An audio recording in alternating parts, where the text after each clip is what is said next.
कन्नौज से पूर्व सांसद सुब्रत पाठक ने समाजवादी पार्टी और अखिलेश यादव पर बड़ा हमला बोला है। उन्होंने आरोप लगाया कि अखिलेश यादव ने सत्ता में रहकर केवल लूटपाट की और विदेशों में संपत्तियां बनाई। साथ ही उन्होंने वक्फ बोर्ड को भी निशाने पर लिया।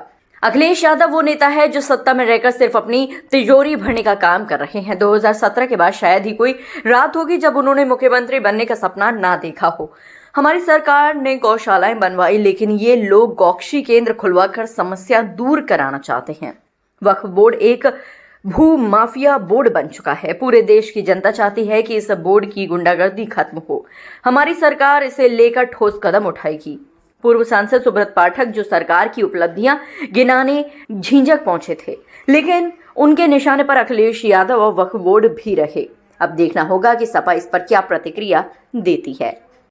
आज रसूलाबाद क्षेत्र में आगमन था और कार्यकर्ताओं से संवाद का कार्यक्रम यहाँ के ऊपर रखा गया था झिंझक में, उसमें भी आना हुआ है। देखो, वक्फ बोर्ड एक भूमाफिया बोर्ड है और जिस प्रकार से संप्रदाय के नाम पर और जो तुष्टीकरण की राजनीति के चलते जो ज़मीनों की जो लूट हो रही है वक्फ के नाम पर, तो उससे आज पूरा देश कहीं ना कहीं परेशान है। अभी आपने देखा होगा केरल में ईसाई संगठन भी इसके पक्ष में खड़ा हो गया है कि बिल का संशोधन होना चाहिए। तो मैं समझता हूँ पूरा देश इसमें चाहता है कि वक्फ बोर्ड की इस प्रकार की गुंडागर्दी समाप्त हो। अखिलेश यादव ने संसद के बाहर निकलने के बाद अभी कहा है इन्हें जमीन, भारतीय जनता पार्टी जो वह लोग हैं इन्हें जमीन से बहुत प्यार है।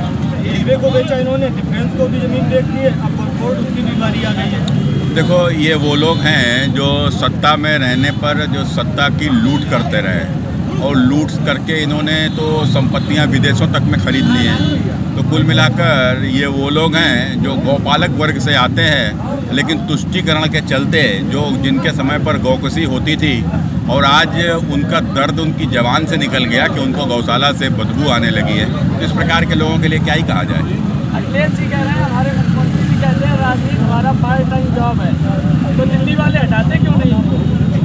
अब देखो, अखिलेश जी जिस प्रकार की बयानबाजी करते हैं तो वो एक उनकी कुंठा उनके बयानों से झलकती है।